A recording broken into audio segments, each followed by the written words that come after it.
शमूएल का पहला ग्रंथ अध्याय 22। दाऊद के पास विद्रोहियों का गुट।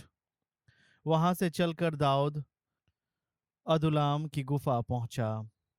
जब उसके भाइयों और उसके सब संबंधियों को इसका पता चला तो वे वहां उसके पास आए। इसके बाद जो लोग संकटग्रस्त, कर्जदार या विद्रोही थे, वे सब उसके पास इकट्ठे हो गए। दाऊद उनका नेता बन गया।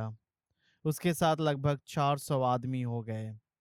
वहां से दाऊद मोआब के मिस्पे गया और उसने मोआब के राजा से निवेदन किया, जब तक मैं यह नहीं जान लेता कि ईश्वर मेरे साथ क्या करने वाला है, क्या तब तक मेरे माता पिता आपके यहाँ रह सकते हैं? तब वह उन्हें मोआब के राजा के पास ले गया, और जब तक दाऊद शरण स्थान में रहा तब तक वे उसके पास पड़े रहे। नबी गाद ने दाऊद से कहा, अपने शरण स्थान में मत रहो, यहाँ से यूदा प्रदेश चले जाओ। इसलिए दाऊद वहां से प्रस्थान कर हिरेत वन चला आया। साउल द्वारा नोब के याजकों पर प्रहार। साउल को पता चल गया कि दाऊद और उसके साथ के आदमी कहाँ हैं। उस समय साउल हाथ में भाला लिए पहाड़ी पर गिबआ के पास झाऊ के वृक्ष के नीचे बैठा था, और उसके सब आदमी उसके आसपास खड़े थे। साउल ने अपने आसपास खड़े लोगों से कहा, बिन्यामीन के वंशजों, मेरी बात सुनो। क्या यशय का पुत्र तुम सबको खेत और दागबारी देगा, या क्या वह तुम सबको सहस्त्रपति और शतपति बना देगा? क्या तुमने इसलिए मेरे विरुद्ध षड्यंत्र रचा है? जब मेरा पुत्र यशय के पुत्र से मित्रता करता तो कोई मुझे यह बात नहीं बताता। तुम में कोई मेरी चिंता नहीं करता, कोई मुझे चेतावनी नहीं देता कि मेरे पुत्र ने मेरे नौकर को मेरी घात में बैठाने के लिए उकसाया, जैसा कि आज हो रहा है। इस पर एदोमी दोएग ने, जो साउल के आदमियों के साथ खड़ा था, कहा, मैंने देखा था कि यशय का पुत्र अहीटूब के पुत्र अहीमेलेक के पास नोब आया था। उसने उसके लिए प्रभु से पूछा, उसे खाने को दिया, और उसे फिलिस्ती गोलियात की तलवार भी दे दी। इस पर राजा ने अहीटूब के पुत्र याजक अहीमेलेक, उसके सभी संबंधियों, नोब के याजकों को बुलवाया। जब वे सब राजा के सामने उपस्थित हुए, तब साउल ने कहा, अहीटूब के पुत्र, सुनो। उसने उत्तर दिया, प्रस्तुत हूँ स्वामी। साउल ने उससे पूछा, क्यों तुम और यशय का पुत्र मेरे विरुद्ध षड्यंत्र रच रहे थे? तुमने उसे रोटियां दी, तलवार दी, और तुमने उसके लिए ईश्वर से पूछा, जिससे वह मुझसे विद्रोह कर मेरे विरुद्ध षड्यंत्र रच रहा है, जैसा आज हो रहा है। अहीमेलेक ने राजा को उत्तर दिया, राजा के सब सेवकों में दाऊद के समान स्वामी भक्त और कौन है?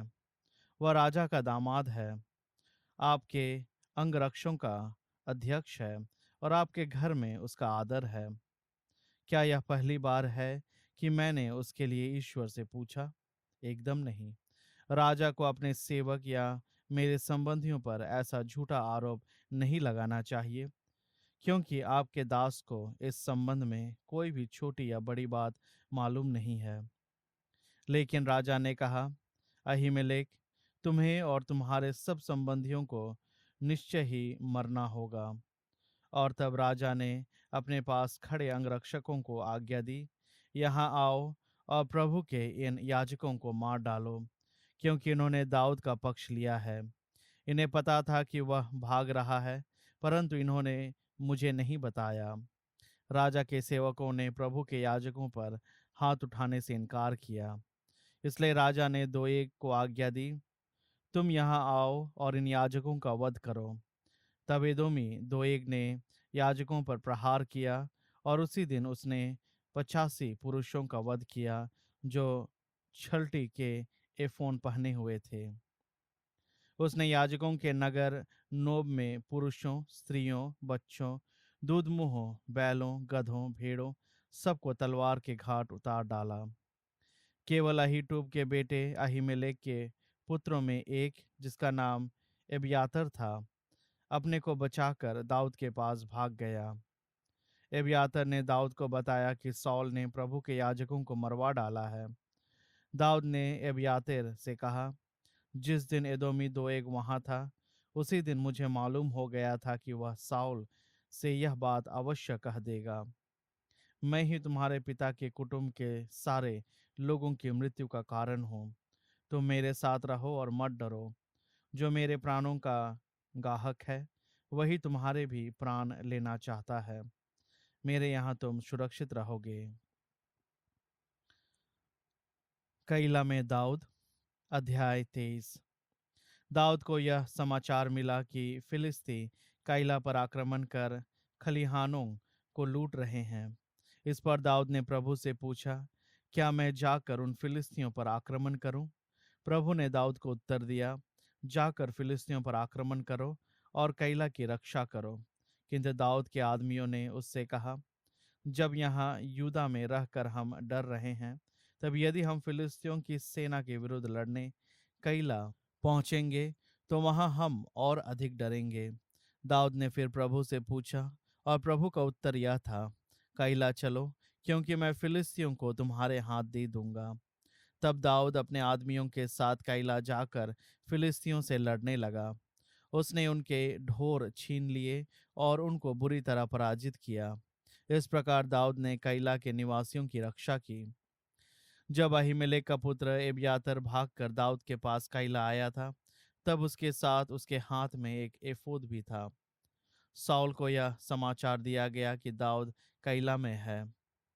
तब साउल ने सोचा, अब ईश्वर ने उसे मेरे हाथ कर दिया है, क्योंकि अब उसने एक किलाबंद नगर में प्रवेश कर अपने को बंदी बना लिया है।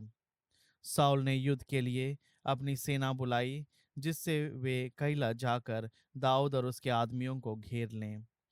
जब दाऊद को पता चला कि साउल उसके विरुद्ध षड्यंत्र रच रहा है, तो उसने याजक एब्यातार से कहा, एफोद यहाँ लाइए।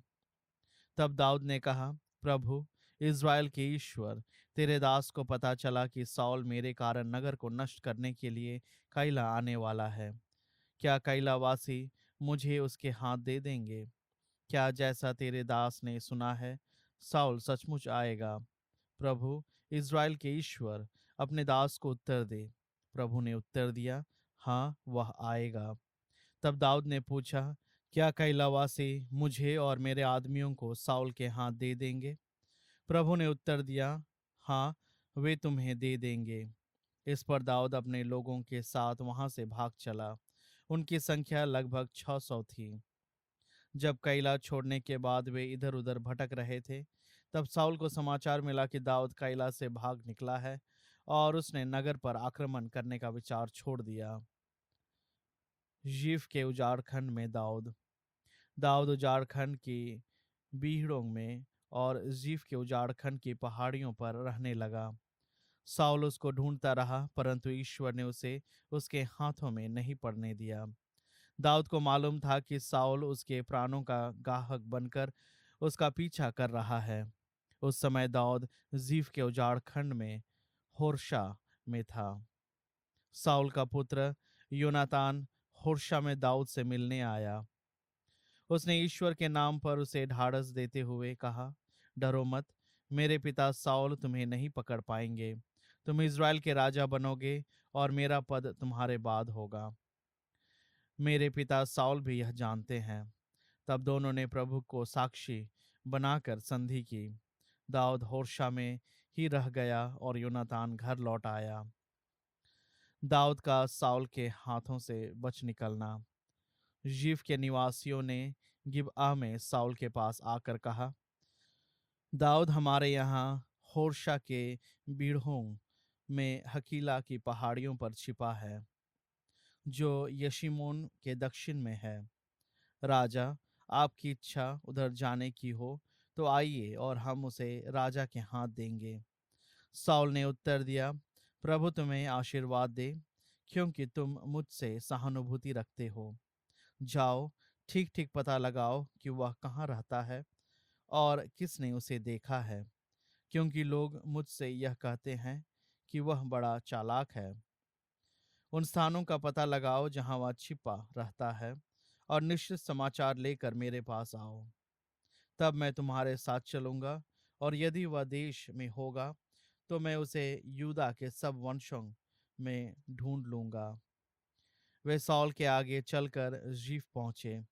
उस समय दाऊद और उसके आदमी माओन के उजाड़ खंड में अराबा के में पड़े थे, जो यशीमोन के दक्षिण में है।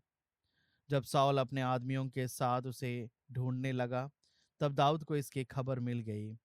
इसलिए वह उस चट्टान पर चला गया जो मोआन के उजाड़ खंड में है। यह सुनकर साउल ने मोआन के उजाड़ खंड में दाऊद का पीछा किया। साउल पहाड़ के एक ओर चल रहा था और दाऊद अपने आदमियों के साथ पहाड़ की दूसरी ओर। वे साउल से बचने के लिए जल्दी जल्दी आगे बढ़ते थे। साउल और उसके आदमी दाऊद और उसके आदमियों को घेर कर पकड़ने वाले ही थे कि अचानक एक दूत ने साउल के पास आकर कहा, जल्दी चलिए, फिलिस्तियों ने देश पर आक्रमण कर दिया है। इस पर साउल दाऊद का पीछा करना छोड़कर फिलिस्तियों का सामना करने चला गया। इसलिए उस जगह का नाम अनिश्चय की चट्टान पड़ा।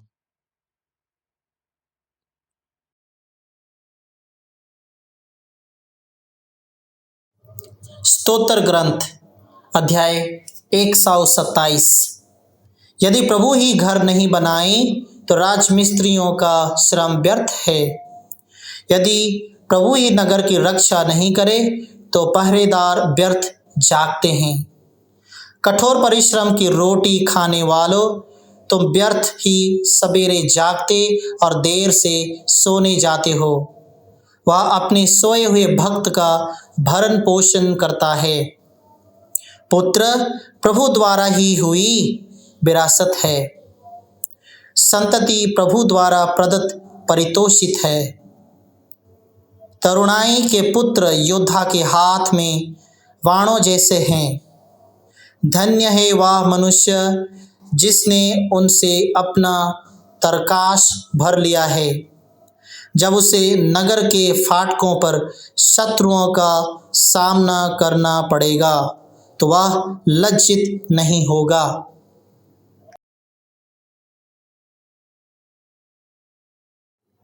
संत मार्कुस का सुसमाचार अध्याय 9।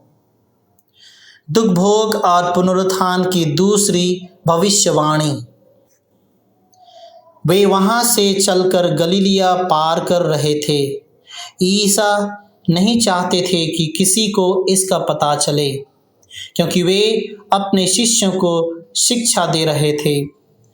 ईसा ने उनसे कहा, मानव पुत्र मनुष्यों के हवाले कर दिया जाएगा।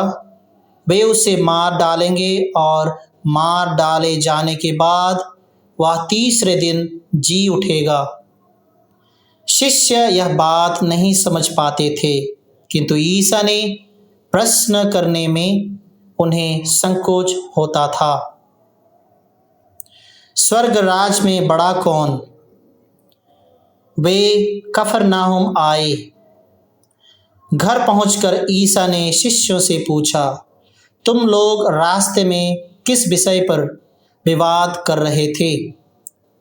वे चुप रह गए, क्योंकि उन्होंने रास्ते में इस पर वाद विवाद किया था कि हम में सबसे बड़ा कौन है।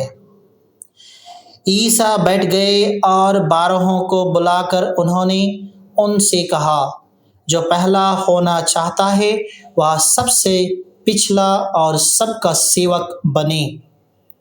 उन्होंने एक बालक को शिष्यों के बीच खड़ा कर दिया और उसे गले लगाकर उनसे कहा, जो मेरे नाम पर इन बालकों में किसी एक का भी स्वागत करता है वह मेरा स्वागत करता है, और जो मेरा स्वागत करता है वह मेरा नहीं बल्कि उसका स्वागत करता है जिसने मुझे भेजा है।